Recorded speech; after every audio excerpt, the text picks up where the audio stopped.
Assalamualaikum warahmatullahi wabarakatuh. Saya akan men-share bagaimana cara kita membuat catatan keuangan pribadi dengan memanfaatkan Microsoft Excel. Di sini saya tidak akan men-share bagaimana cara membuat filenya. Nanti teman-teman bisa langsung menggunakan file yang sudah saya siapkan. Saya akan bagikan secara gratis. Nah, di dalam file yang sudah saya siapkan ini ada 3 bagian utama. Yang pertama ada input data, ada laporan atau report, ada grafik dan atau chart ya. Nah, untuk laporan sama grafik nanti akan di-generate secara otomatis di dalam file ini. Sementara input data ini kita perlu melakukannya secara manual. Nah, input data ini ada 3 bagian. Ada yang diinput secara harian atau mingguan sesuai dengan kondisi masing-masing. Ada juga yang perlu diinput di akhir bulan dan juga ada yang perlu diinput sesekali atau seperlunya. Nah, untuk yang harian atau mingguan, di sini ada beberapa akun yang sudah saya siapkan, mulai dari akun kas tunai, rekening tabungan bank dari 01 sampai 08. Kenapa ini saya siapkan sebanyak ini? Karena barangkali di antara rekan-rekan ada yang memiliki rekening bank lebih dari 1, jadi bisa nanti memanfaatkan akun ini. Tapi kalau memang hanya punya rekening bank 1 saja, jadi nanti mungkin hanya menggunakan yang 001. Yang dari 02 sampai 08 bisa diabaikan. Nah, di sini saya juga menyiapkan akun giro. Jadi kalau ada yang punya giro ya. Dan juga akun untuk kartu kredit dari 1 sampai 5. Kalau hanya punya 1 kartu kredit berarti cukup menggunakan 1 akun ini saja. Tapi kalau 5 bisa dipakai, tapi kalau tidak sama sekali punya kartu kredit ini bisa diabaikan. Nah, sementara itu untuk yang aset dan liabilitas ini perlu diupdate di akhir bulan. Nanti akan saya jelaskan lebih detail maksudnya. Dan yang terakhir ini sesekali saja ya, yaitu daftar akun atau chart of account, atau kita singkat COA. Nah, untuk laporan nanti ada 3 yang sudah saya siapkan, nanti akan di-generate otomatis. Ada cash flow, ada balance sheet, ada budget dan realisasi. Nah, untuk budget dan realisasi ini masih eksperimen. Seperti ini kira-kira contohnya. Nanti akan kita jelaskan lebih detail setelah ini. Nah, berikutnya di sini ada grafik laporan, ada laba rugi, cash flow bulanan, cash flow full, 10 pengeluaran terbesar, 10 entitas penerima pengeluaran terbesar, pendapatan, pengeluaran, pendapatan vs pengeluaran, arus utang kartu kredit bulanan ya, balance sheet, perubahan aset dan liabilitas, pertambahan atau pengurangan kekayaan, sampai alokasi dana. Dan juga saya siapkan grafik untuk akun yang ada di dalam tabel ini. Nah, bagaimana cara kita menggunakan file ini? Secara umum 3 langkah ini saja yang perlu kita lakukan.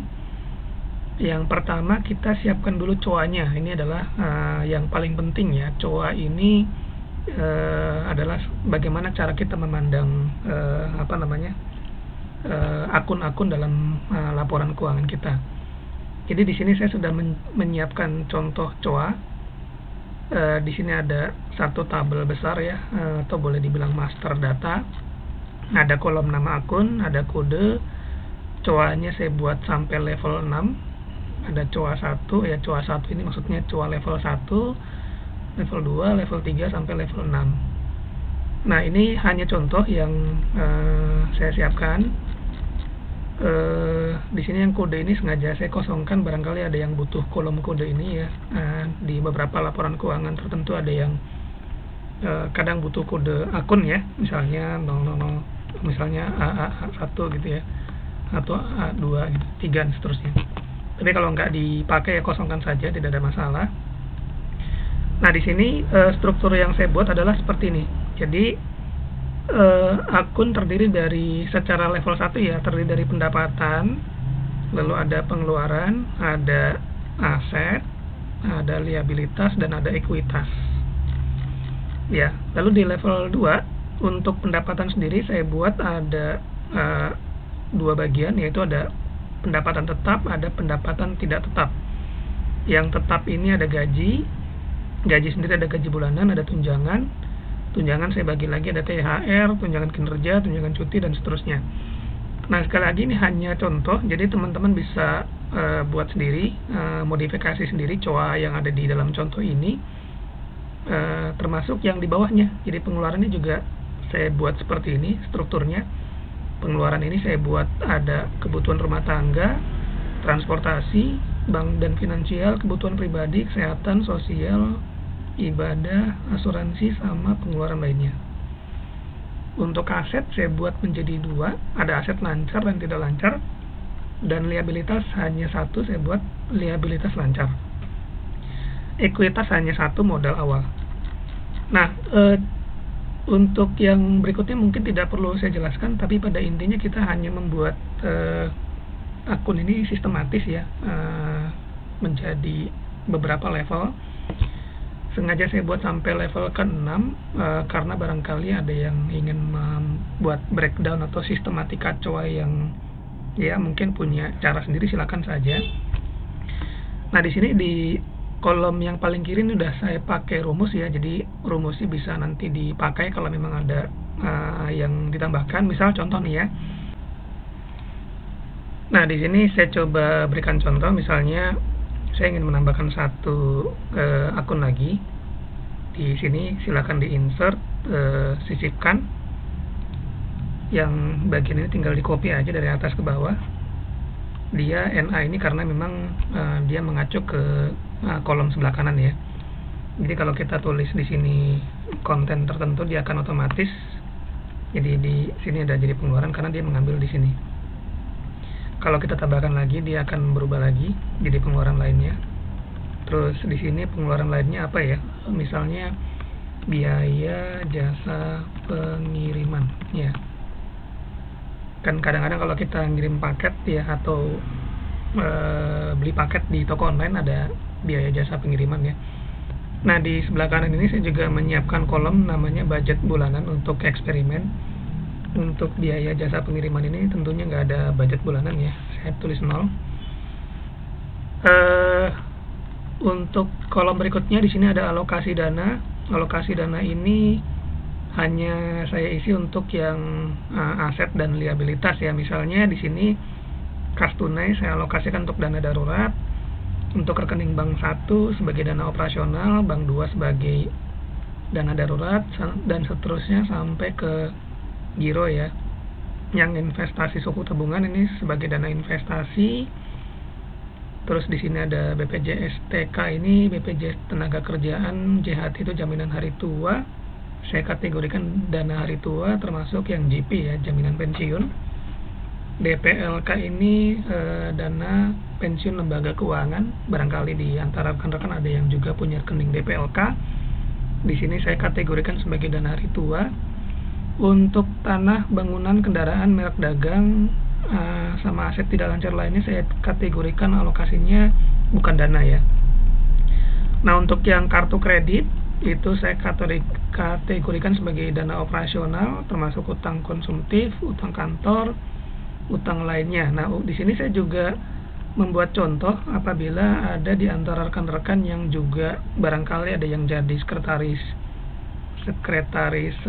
RT ya, mungkin ada kewajiban untuk mengumpulkan dana dari warga sebagai kas RT, maka di sini kita perlu juga siapkan akunnya agar kita bisa pisahkan antara uang kita dengan uang orang lain. Nah, di sini contohnya ada kas RT, kas DKM, Dewan Kemakmuran Masjid, dan ada kas PKK ya. Nah, di sini alokasinya adalah dana pihak lain. Tentunya bukan dana kita ya. Dan ini kategorinya liabilitas. Nah, di sini juga saya siapkan kolom budget bulanan, hanya saya isi untuk yang bagian pengeluaran. Jadi silakan diisi sesuai dengan contoh yang ada di sini. Cara mengisinya adalah angka yang dicantumkan di sini adalah minus atau 0 ya kalau memang tidak ada budget. Contoh di sini tadinya kan nggak ada ya, karena untuk yang cicilan beli rumah tidak ada budget, saya tulis angka 0. Contoh lagi di sini ada biaya air, ini saya tulis minus 40.000 ya. Artinya tiap bulan kita anggarkan untuk biaya air itu keluar 40.000. Nah, di sini saya juga siapkan kolom tipe investasi. Ini hanya saya isi untuk yang bagian akun yang terkait dengan investasi ya. Di sini kan investasi ada beberapa akun ini. Ada juga yang bukan investasi tapi saya tetap saya entry. Misalnya untuk yang sukuk tabungan saya tipe tipe investasi adalah cash flow, dan seterusnya sampai likuiditas. Ini kalau ingin bertanya maksudnya apa, mungkin bisa tanya ke para pakar keuangan. Di sini juga ada tingkat risiko investasi. Ini tentunya nggak seperti ini juga ya. Misalnya kayak RDPT ini belum tentu ini sedang ya, tergantung siapa yang menerbitkan dan ya RDPT mana dulu, bisa juga ada yang tinggi, sedang atau rendah ya. Tapi sini saya coba contohkan secara general. RDPT saya kategorikan sedang ya, dan seterusnya. Nah, di sini saya juga menyiapkan kolom entry. Maksudnya adalah beberapa akun di sini akan kita entry datanya secara manual ya, dari mulai kas tunai sampai tabungan. Jadi ini ada beberapa yang kita akan entry manual ya. Artinya kas tunai sampai giro ini kita akan entry manual. Terus ada juga yang di entry manual, yaitu utang kartu kredit dari 1 sampai 5. Ya, kalau yang kolom ini dibiarkan saja. Nah, kolom berikutnya keterangan ini silakan diisi bebas ya. Ini saya siapkan kolom saja untuk kalau misalnya ada yang ingin memberikan catatan. Misalnya nih ada akun namanya Perkakas ya. Perkakas kita kasih keterangan contoh ya. Beli keran. Ya, itu kan Perkakas rumah tangga ya, atau Perkakas properti ya. Nah, di sebelah kanan di sini ada kolom nomor urut. Ini gunanya adalah kalau kita nanti ingin mengubah urutan, kita bisa membalikan lagi urutan seperti ini dengan mensorting kolom ini. Nah, tadi kita menambahkan satu baris biaya jasa pengiriman, maka masih kosong ya. Ini bisa kita urutkan saja seperti ini. Kita tarik ke bawah biar urutannya rapi ya. Nah, contoh kenapa perlu kolom nomor urut. Misal nih saya ubah urutannya seperti ini. Saya sorting dari A sampai Z berdasarkan kolom nama akun. Kan jadi berantakan ya. Tapi sortingnya by nama akun gitu. Nah, kalau kita ingin mengembalikan lagi, kita tinggal mengembalikan urutannya di kolom nomor urut dari terkecil sampai terbesar. Nah, kira-kira seperti itu gunanya, agar kita melihatnya lebih rapi. Kalau ada beberapa akun tertentu yang ingin di-delete, silakan di-delete ya. Misalnya ini biaya rawat inap mau di-delete, klik kanan, hapus. Jangan lupa nanti kalau sudah menghapus barisnya, nomor urutnya tentunya ada yang hilang satu ya. Jadi urutannya perlu dirapikan kembali seperti tadi ya, sampai ke bawah. Nah, ini kira-kira yang perlu kita siapkan pertama kali, yaitu COA. Kalau COA ini sudah kita make sure sudah siapkan dengan baik, nanti setelah itu COA ini nggak banyak perlu kita edit ya, karena ini sudah kita siapkan untuk jangka panjang, mungkin setahun atau 2 tahun ya. Nah, kembali lagi ke halaman depan. Di sini bisa klik ke kiri terus home ya. Setelah COA kita siapkan, maka kita perlu menginput data nih, dari mulai kas tunai sampai utang kartu kredit. Nah, di sini sekali lagi kembali kepada kondisi masing-masing ya. Di sini kenapa saya menyiapkan kas tunai? Barangkali di antara teman-teman ada yang memang punya kebiasaan menyimpan uang di rumahnya sebagai cadangan atau sebagai dana darurat dalam jumlah tertentu ya. Nah, tentunya ini saya siapkan akun kas tunai. Nah, dalam konteks ini saya membedakan antara kas tunai. Di sini ada aset namanya ya, kas tunai di sini. Tapi di dalam pengeluaran saya juga menyiapkan nah, nih tarik ATM saya bedakan ya. Kenapa saya bedakan tarik ATM ini? Kalau saya ini sekali lagi kembali kepada kondisi masing-masing. Kalau bagi saya kalau udah tarik ATM itu sudah keluar uangnya, sudah nggak terkendali ya. Tapi kalau kas tunai itu kita memang menarik ATM juga barangkali, tapi uangnya kita simpan di rumah. Jadi memang kita siapkan untuk bukan untuk pengeluaran sehari-hari, kita simpan, kita tabung di rumah. Kalau tarik ATM ini mungkin bisa untuk beli sayur di depan rumah, atau buat mungkin tukang parkir, atau transaksi tertentu yang memang hanya bisa dilakukan dengan uang tunai. Nah, itu kira-kira, sekali lagi kembali kepada kondisi masing-masing. Nah, di sini ada data yang sudah saya isi dari mulai kas tunai, tabungan bank 1, 2, 3, 4, 5, 6 sampai ke giro. Saya juga memberikan contoh, kartu kredit saya berikan contoh, sampai ke kartu kredit yang 5 saya berikan contoh ya. Ini contoh sekali lagi ya. Nah, contoh ini nanti silakan di delete isinya. Di delete saja, hapus ya, nanti silakan mengisi baris di bawahnya. Nah, ini sebagai contoh saja. Biasanya di tiap akun ini saya menyiapkan yang pertama kali adalah saldo awal ya.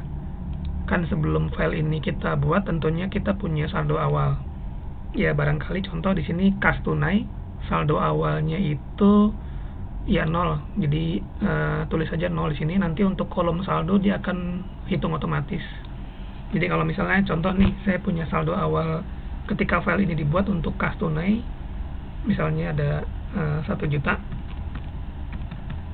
Nah, nanti kolom saldo akan terisi otomatis. Jadi yang ini nggak usah diisi ya, dia akan otomatis karena sudah saya buatkan rumusnya. Nah, ini kira-kira seperti ini. Nah, di dalam akun ini semua kolomnya sama. Jadi saya akan jelaskan. Untuk tanggal, cara mengisi sederhana, hanya cukup diisi DDMMYYYY, tanggal, bulan, dan tahun. Keterangan bebas, tulis apa saja. Entitas pengirim diisi siapa yang mengirimkan uangnya, dan entitas penerima diisi siapa yang menerima uangnya. Untuk kolom ini juga bebas ya, nggak diisi juga nggak apa-apa. Untuk kolom ini opsional. Jadi kalau teman-teman mau meng-hide kolom ini juga boleh, kalau misalnya ingin lebih ringkas. Tapi kalau ingin mendapatkan insight yang lebih dalam, bisa diisi ya. Nanti akan terlihat manfaatnya di laporan atau di grafik. Nah, di sini akun terkait itu maksudnya adalah dari akun ini dia mengalirnya kemana, misalnya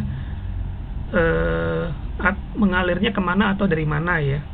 Misalnya di sini simpan uang tunai di rumah. Ini akun terkaitnya tabungan bank 3.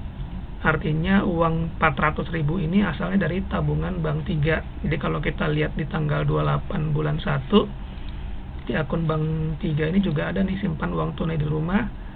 Dia menuju kas tunai, tapi di sini dia posisinya debit, dan di kas tunai dia posisinya kredit ya. Jadi di sini bertambah, di sini berkurang ya.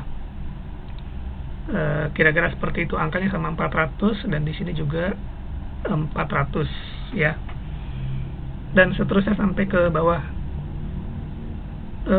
Contoh lagi, di sini ada akun rekening bank tabungan bank 001. Di sini silakan di delete. Ini saya berikan contoh yang sangat lengkap supaya terbayang ya cara menggunakannya. Untuk yang akun terkait di sini sudah disiapkan selectionnya, jadi bisa menselect seperti ini atau ditulis manual ya. Tapi kalau salah tulis dia akan memberikan keterangan error karena di sini menuntut konsistensi. Selection di sini dia mengambil dari worksheet COA yang kita buat tadi. Jadi ini akan mengambil dari COA. Ya, misalnya di sini saya ganti, ini contoh aja ya. Contoh misalnya biaya transaksi. Nah, ini udah otomatis. Kalau kita nulisnya salah, misalnya biaya bank X, dia akan memberikan keterangan ini salah. Coba lagi, bank Y X salah, batal. Tapi kalau kita benar nulisnya biaya bank, itu dia nggak ada masalah. Nah, sekali lagi di sini yang perlu kita isi setelah akun terkait, jenis transaksi, apakah debit atau kredit, dan jumlah transaksi. Di sini saldo otomatis ya, jadi nggak usah diutak-atik untuk kolom saldonya. Nah, di sebelah kanan di sini ada kolom akhir bulan dan akhir tahun. Apa yang dimaksud dengan kolom ini? Ini adalah gunanya untuk kebutuhan laporan balance sheet ya. Contoh di sini ada di baris yang terakhir ini. Di sini ada tanggal 31 Januari. Di baris ini saya isi kolom akhir bulan ini dengan dia. Akhirnya saya ingin menginformasikan bahwa baris ini adalah baris akhir bulan. Nanti saldo yang ada di sini akan diambil sebagai acuan untuk balance sheet. Nah, ini sama halnya dengan akhir tahun, tapi nanti ini cukup diisi ya kalau di akhir tahun ya. Mungkin kalau ada tanggal 31 Desember ya diisi ya, tapi kalau enggak dikosongkan saja. Yang untuk kolom akhir bulan dan akhir tahun ini diisi manual. Jadi ini menuntut kedisiplinan dan kejelian kita untuk melihat bagian mana yang merupakan akhir bulan dan bagian mana yang merupakan akhir tahun. Sebenarnya bisa saja sih dibuat otomatis pakai rumus, tetapi sepertinya ini lebih enak kalau manual, karena contoh nih kalau misalnya seperti ini nih, ada 3 tanggal ya, 3 tanggal di akhir bulan Maret. Ini kalau kita bikin rumus itu bisa aja dibikin otomatis di akhir ini. Tapi bisa saja kalau kita manual, ya enak manual ya menurut saya sih. Mungkin di versi berikutnya akan saya buat otomatis, tapi dengan syarat dan ketentuan yang berlaku ya, cara mengisinya ya. Nah, ini contoh, ini silakan di delete dan diisi dengan data sendiri ya. Misalnya nih, saya tambahkan. Cara menambahkannya, kita letakkan kursor di baris paling terakhir di bawah tabel ini. Jadi teman-teman perlu tahu bahwa ini sebenarnya adalah tabel. Ciri-ciri tabel itu ada pojokan seperti ini nih. Jadi ini jangan diutak-atik. Di akun lain juga sama, di sini ada tabel ya. Di Castone juga ada tabel seperti ini. Nah, saya memberikan contoh, saya ingin mengentry baru misalnya tanggal 9 April. Tanggal 9 April beli kopi ya. Yang bayar dari saya, yang menerima adalah cafe oke banget. Nah, ini bebas yang ini dan ini bebas mengetik ya, tapi juga sudah saya siapkan fitur untuk selection juga. Tapi ini bedanya, kalau ini kalau salah ya, kalau nggak ada di selection ini juga boleh, no problem. Misalnya banget ya, itu juga boleh, nggak apa-apa. Nanti dia otomatis akan masuk ke dalam selection ini kalau sudah disimpan nih. Nah, di sini beli kopi itu termasuk dalam beli jajanan ya. Tentunya kita keluar uang, maka di sini debit. Nah, untuk keluar uang nggak perlu pakai minus. Kalaupun kredit juga nggak perlu pakai minus, karena di sini akan otomatis. Beli kopinya berapa? Misalnya beli kopi 20.000. Nah, di sini akan otomatis berkurang dari 5,9 sekian juta menjadi 5,979 ya, berkurang 20.000. Ini contoh ya. Nah, yang berikutnya juga sama. Contoh yang perlu diperhatikan di sini adalah kalau kita melakukan transfer antar akun, misalnya dari bank 1 ke bank 3 nih. Ya, contoh di sini dari bank 1 ke bank 3. Nah, ini contoh nih ya. Tanggal 6 April transfer ke tabungan bank 3 dari saya untuk saya. Nah, ini di sini tentunya akun terkaitnya adalah tabungan bank 3 ya. Bisa nyari juga di sini. Nah, untuk akun ini sendiri berarti posisinya debit. Angkanya 540.000 kebetulan. Maka di bank 3 di tanggal yang sama, tanggal 6 April. Ya, di sini ada tanggal 6 April. Keterangannya boleh sama, boleh beda, tapi saya samakan aja biar nggak bingung ya. Transfer ke tabungan bank 3 dari saya ke saya. Ini akun terkaitnya dari bank 1 ya, kan dari sini ya. Nah, untuk di posisi ini tentunya dia bertambah, maka di sini jenis transaksinya kredit. Tulis saja 540, angkanya sama dengan yang tadi 540 juga.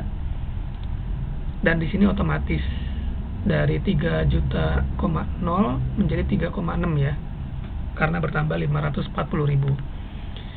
Dan seterusnya di Yang perlu digarisbawahi lagi juga, di tiap akun ini saya menambahkan yang paling atas itu ada saldo awal. Di sini juga ada saldo awal, ya. Nah, untuk saldo awal ini akun terkaitnya pilih modal awal, ya. Di modal awal dan di sini kredit.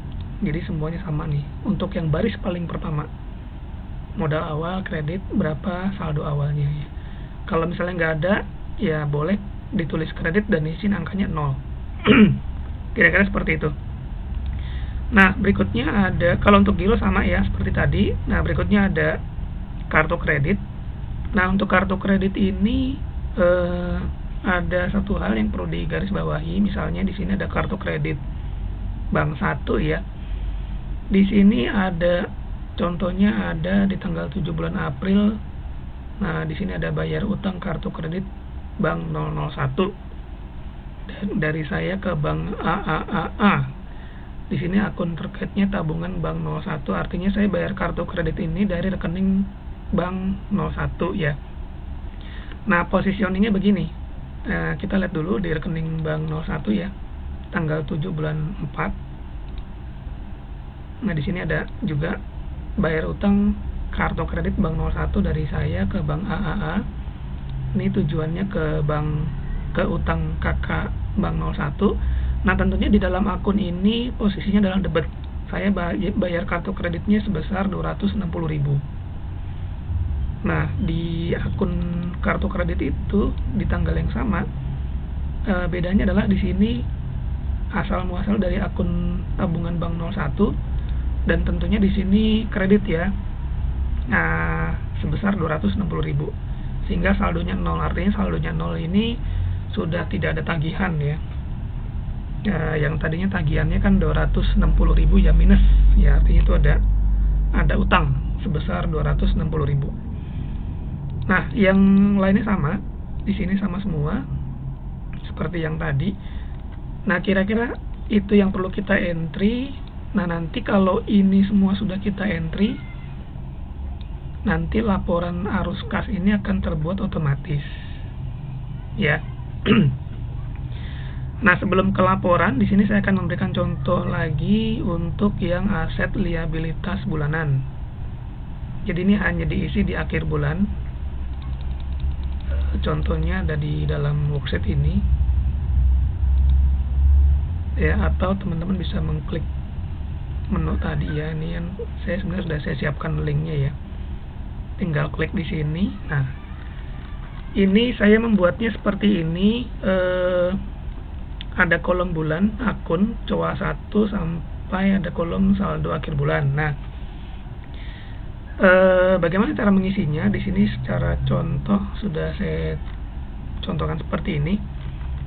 Jadi maksudnya ini adalah kita ingin memberikan data kondisi dari tiap aset dan liabilitas ini di akhir bulan angkanya berapa saldonya.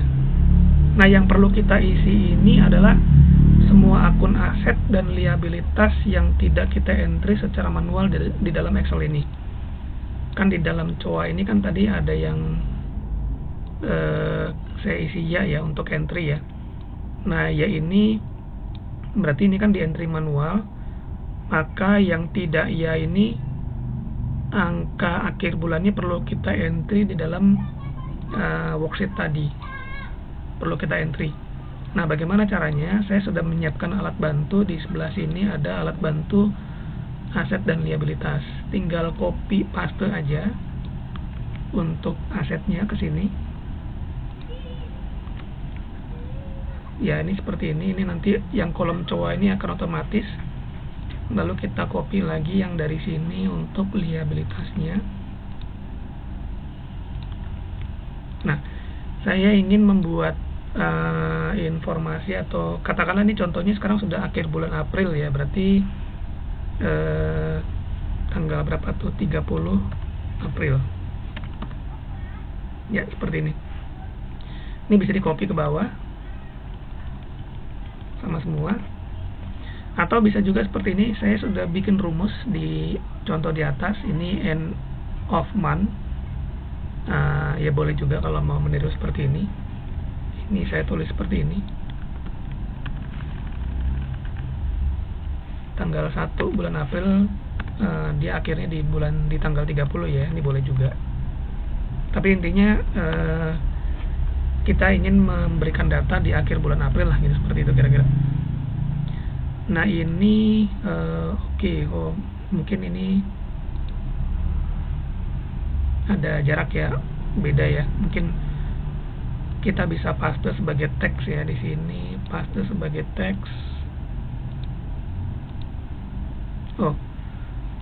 Oke, nggak apa-apa, nggak ada masalah ya. Kita copy seperti itu. Nah, contoh di sini aset tidak lancar lainnya mungkin saldonya 0 untuk bulan April ya. Terus untuk yang BPJS jaminan hari tua yang tadinya 900.000 mungkin ini tadinya 600 terus 900 mungkin ya, ini contoh aja, jadi 1.200.000.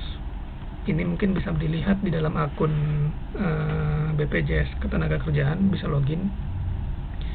Begitu juga dengan jaminan pensiun kalau memang ada ya mengikuti program itu.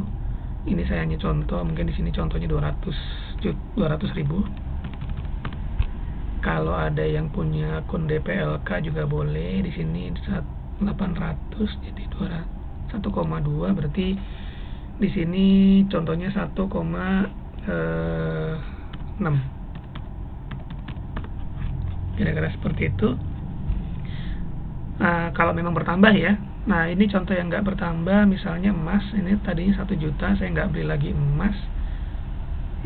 Berarti saldo akhir April masih sama ya, dan seterusnya. Nah ini silakan bebas diisi sesuai dengan kondisi di akhir bulan ya. Ini di dalam contoh video ini saya memposisikan sama dengan bulan sebelumnya. Saya copy aja. Jadi ini mungkin untuk bagian ini bagus ya teman-teman punya catatan sendiri ya di luar Excel ini mengenai kondisi dari tiap aset maupun liabilitas, atau mungkin melihat dari aplikasi yang ada, misalnya BPJS ya dari aplikasi BPJS, DPLK dari aplikasi internet banking yang memang menyediakan ya untuk DPLK, RDPT bisa melihat dari platform atau aplikasi yang kita gunakan pada saat kita beli RDPT-nya ya. Lihat di akhir bulan April berapa saldonya, tulis di sini. Termasuk kas DKM, kas RT, utang kantor, dan sampai utang lainnya. Kalau memang ada utang, tulis di akhir bulan April utangnya ada berapa. Nah, sampai di sini berikutnya adalah laporan dan grafik. Untuk laporan dan grafik ini akan dibuat secara otomatis, tetapi yang perlu kita lakukan sebelum kita mengklik, ini hyperlinknya hilang ya, saya buat hyperlink dulu.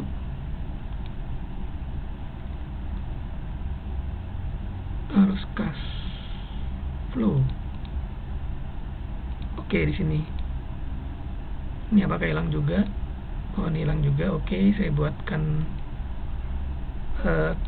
hyperlinknya ke neraca. Oke. Nah, di sini ada arus kas, kita klik aja. Nah, ini udah tergenerate secara otomatis. Tetapi yang perlu kita lakukan agar muncul otomatis di sini adalah di sini ada menu data dan ada menu analisis pivot table. Sebelumnya saya disclaimer dulu.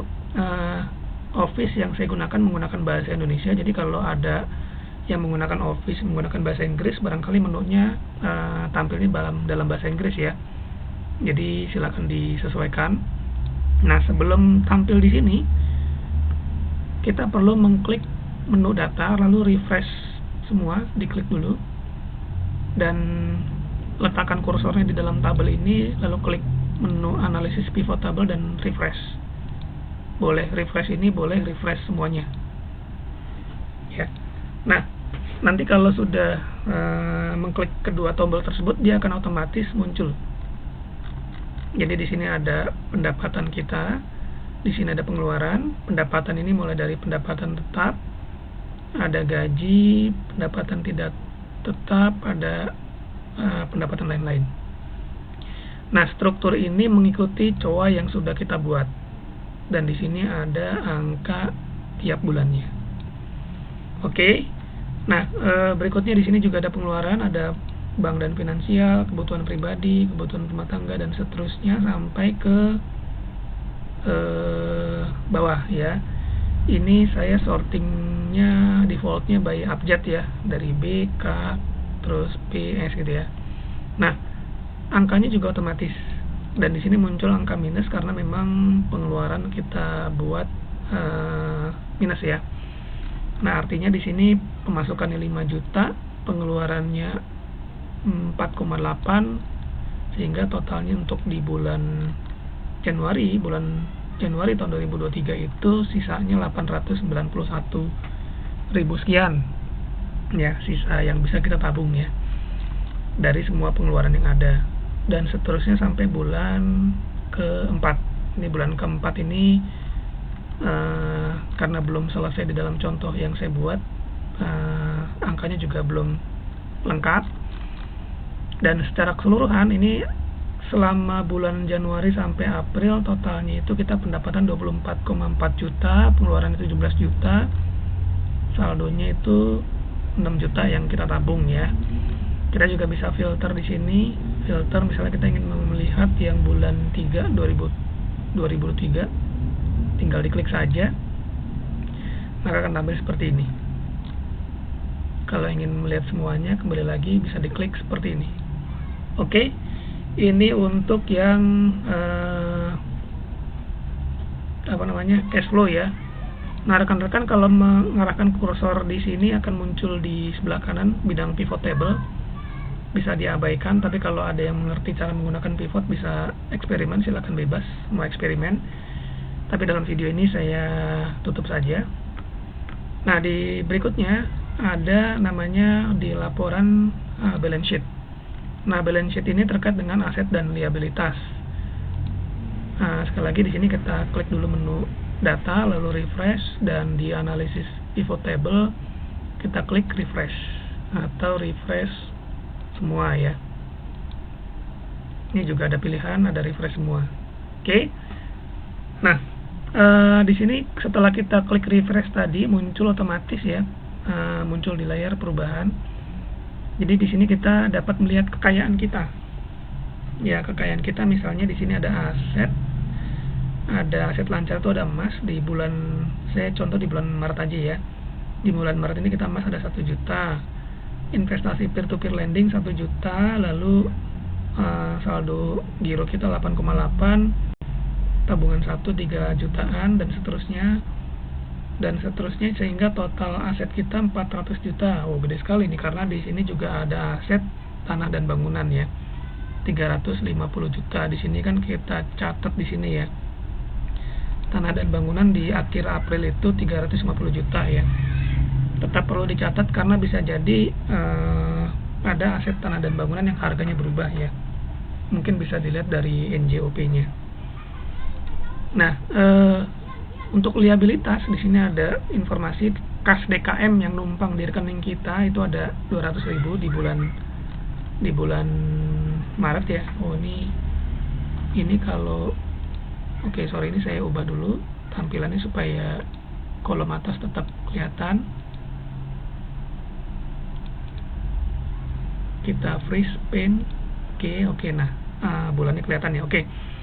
Nah, kas DKM kita ada 200 juta yang ada di tabungan kita ya, dan kas RT juga ada 125. Artinya ini bukan uang kita, tetapi ada di dalam rekening kita. Nah, di bulan Maret juga kita punya utang kartu kredit sebanyak ini.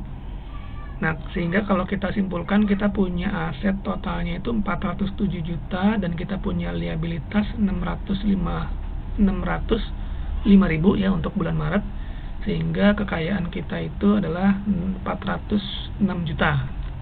Jadi dikurangi antara aset dikurangi liabilitas. Nah, untuk yang bulan April kenapa masih kosong? Karena memang di dalam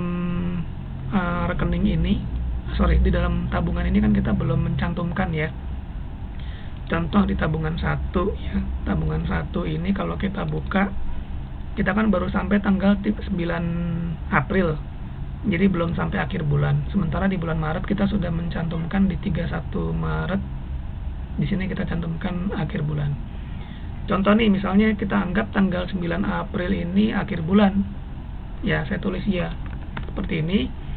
Maka nanti di dalam laporan balance sheet dia akan muncul kira-kira seperti ini. Ini kan angkanya 5,9 juta ya. Nah, di sini akan muncul angkanya, tapi kita perlu refresh dulu. Datanya kita refresh. Lalu pivot table-nya kita refresh. Oke, kita tunggu beberapa saat dulu. Kalau misalnya masih belum muncul juga, kita ulangi lagi. Data kita refresh. Oke, udah muncul ya. Untuk meyakinkan pivot table kita refresh juga. Oke, ini udah muncul. Jadi di akhir bulan April untuk rekening bank 1 adalah 5,9 sesuai yang tadi kita isi. Tapi tentunya ini karena belum akhir bulan April, barangkali nanti ada transaksi di bawah ya sampai akhir bulan April, ini kita hapus dulu. Oke. Nah, sebagai highlight lagi untuk 1 bulan ini hanya 1 iya yang kita isi di sini ya.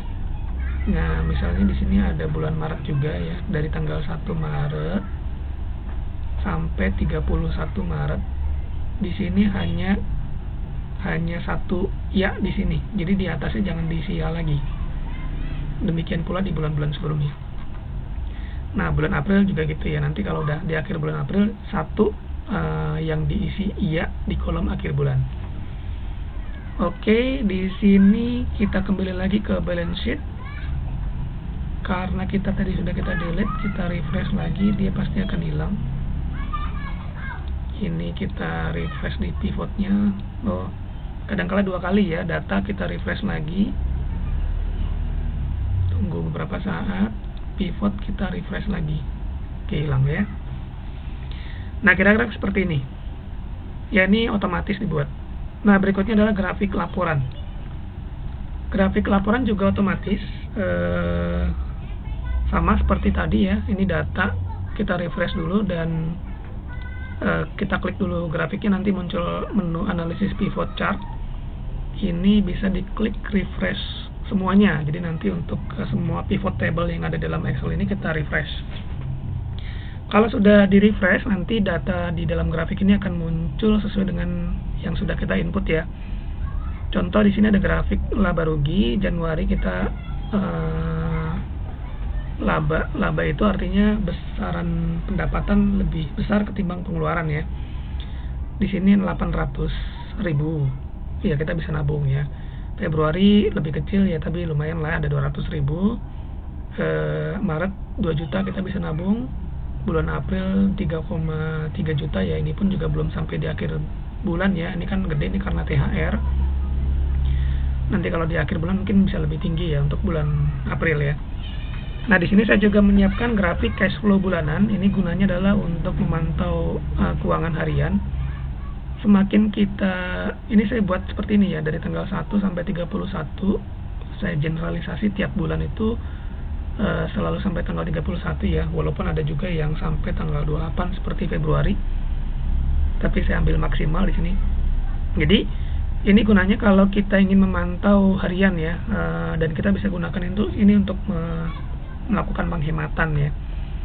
Jadi kalau semakin ke bawah, ini misalnya tanggal 5 ini ke bawah nih, lebih dari tanggal di bulan-bulan sebelumnya, artinya di tanggal 5 dibandingkan dengan bulan-bulan yang lainnya, di bulan April ini kita termasuk boros gitu.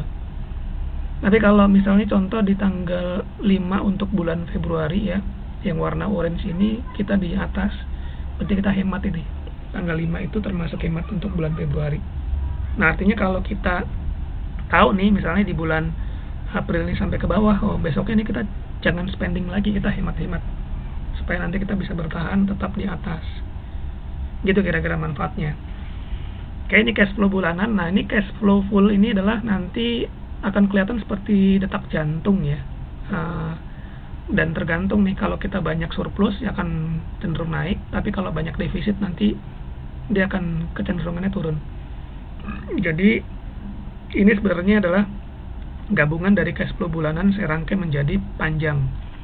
Ya, ini kan misalnya Januari ini warna biru ya. Kan seperti ini, biru set ke bawah, terus tanggal 25 gajian, terus ada pengeluaran lagi seperti ini. Jadi kan seperti sama, ke bawah lalu gajian turun. Terus Februari juga gitu, ke bawah lagi Februari, terus gajian, ada pengeluaran gede lagi setelah gajian, dan seterusnya ya. Kecuali untuk bulan April nih, di tengah bulan April naik sebelum waktu gajian karena ada THR, kira-kira seperti itu. Nah, ini cash flow full. Ini untuk menggunanya adalah untuk melihat kecenderungan cash flow kita secara umum ya. Kecenderungannya naik atau turun. Makanya di sini saya tambahkan garis rata-rata 31 hari terakhir ya. Di sini contohnya kecenderungannya naik.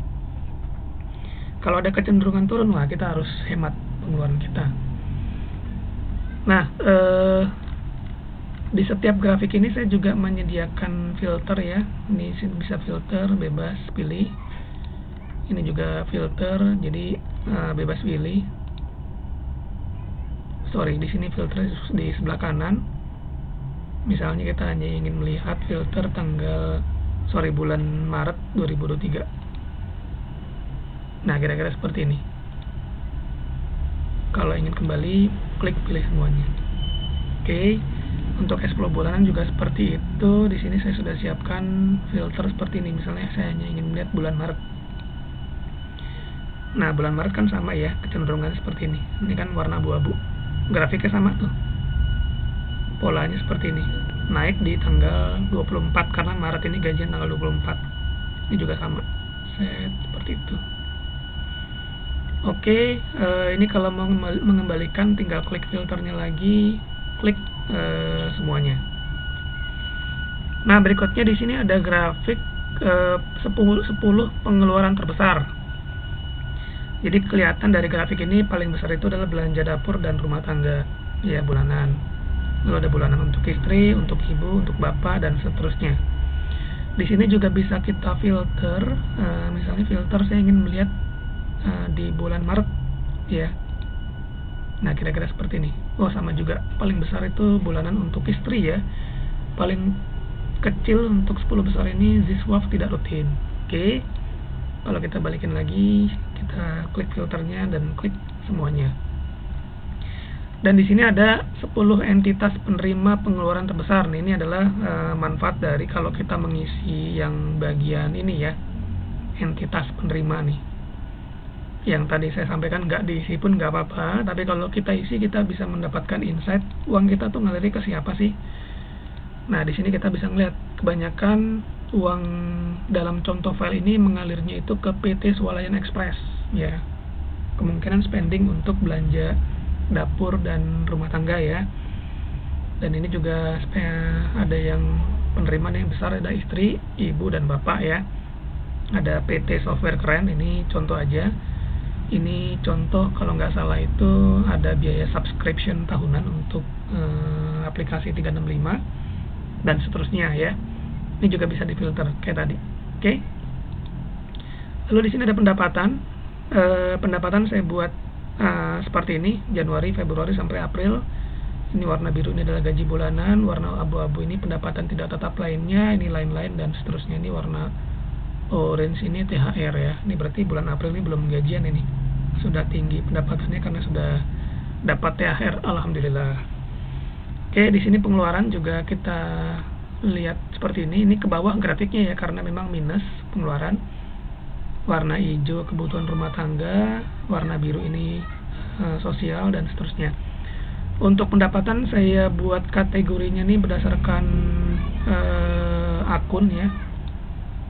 Berdasarkan akun, tapi kalau untuk pengeluaran saya bikin kategorinya berdasarkan COA level 2 ya, supaya nggak terlalu nggak terlalu kecil-kecil pengklasifikasiannya. Nah, di sini ada grafik pendapatan vs pengeluaran tiap bulan. Pendapatan berapa, pengeluaran berapa. Pendapatannya itu 5,7, pengeluarannya 4,9 dan seterusnya. Nah, di sini kalau kita lihat grafik ini dengan yang laba rugi kan ada relevansinya ya. Nah, ini sama ya, kalau kita jumlahkan misalnya Ini kan pendapatannya 5,7, pengeluarannya 4,9. Ya, selisihnya adalah ya laba ini. Kira-kira seperti itu. Ya, mungkin kalau mau lebih enak mungkin grafiknya bisa digeser ke atas ya. Nah, dengan grafik laba rugi bebas geser-geser nih grafiknya, bebas geser. Oke, di sini juga ada grafik arus utang kartu kredit bulanan. Ini untuk memantau penggunaan kartu kredit ya.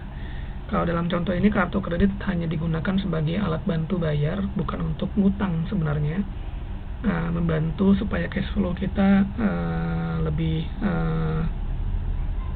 teratur, karena ada juga bank-bank tertentu yang menyediakan memecah biaya di kartu kredit bisa 3 bulan dengan zero interest.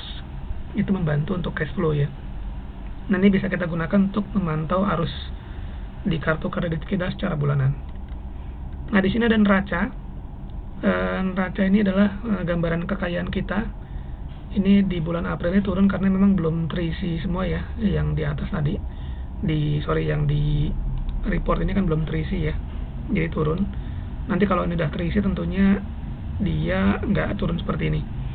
Nah, ini kenapa kecil-kecil seperti ini? Sebenarnya ini neraca ini kalau kita lihat secara detail ini naik ya.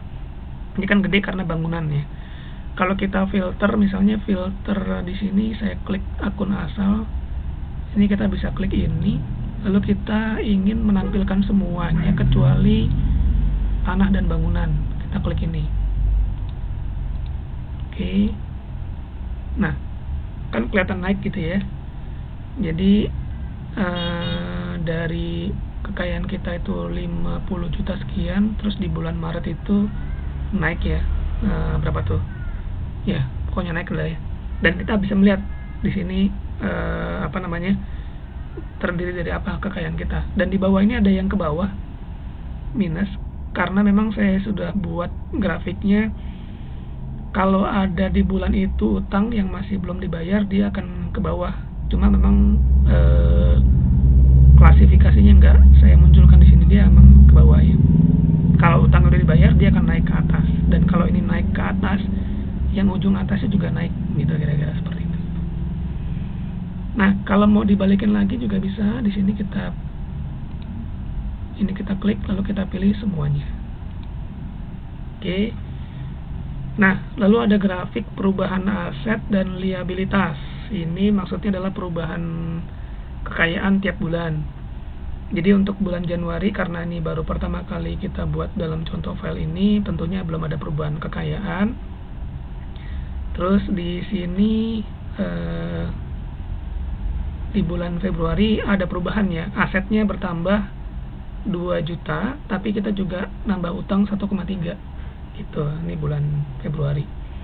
Kalau untuk bulan Maret, asetnya nambah 1,7, utangnya berkurang. Jadi kalau utangnya ada di atas, berarti ini berkurang ya, utangnya berkurang 1,1 ya. Nah, ini berhubungan dengan grafik yang di bawah. Ini adalah perubahan pertambahan atau pengurangan kekayaan.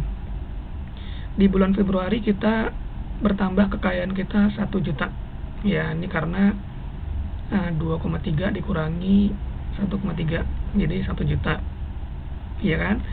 Nah, ini kalau yang di bulan Maret 1,7 ditambah karena kan utangnya berkurang ya, 1,7 ditambah 1,1 berarti kekayaan kita bertambah 2,8 ya. Ini kira-kira seperti itu. Ini bisa kita gunakan untuk memantau apakah kita asetnya bertambah atau kekayaan kita bertambah atau berkurang ya, sehingga kita bisa gunakan untuk mengendalikan keuangan kita. Nah, di sini ada alokasi dana. Ini terkait dengan COA tadi yang di bagian awal, kan di sini ada alokasi dana ya. Di sini tiap rekening saya bedakan alokasinya, ada dana darurat, dana operasional dan seterusnya. Mengenai apa makna dari ini, silakan pelajari di video lain dari konsultan keuangan. Tapi pada intinya dalam grafik ini ada informasi bahwa dana darurat di dalam contoh ini bertambah. Januari itu 3,33 juta, terus Februari 34 juta, terus Maret 37 juta. Nah, di April ini bukannya turun ya, karena memang dananya rekeningnya belum terentry di sini ya. Nanti kalau sudah terentry, secara otomatis dia akan berubah ya.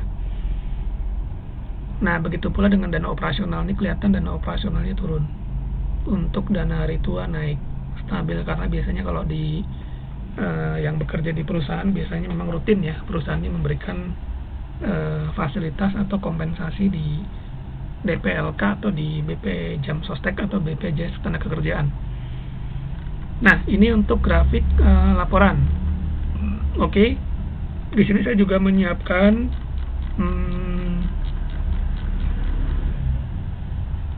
namanya grafik akun ya. Ini grafik akun. Jadi kan kita punya akun ada beberapa ya. Di sini ada akun kas tunai, grafiknya seperti ini. Akun tabungan bank 1, grafiknya seperti ini daily.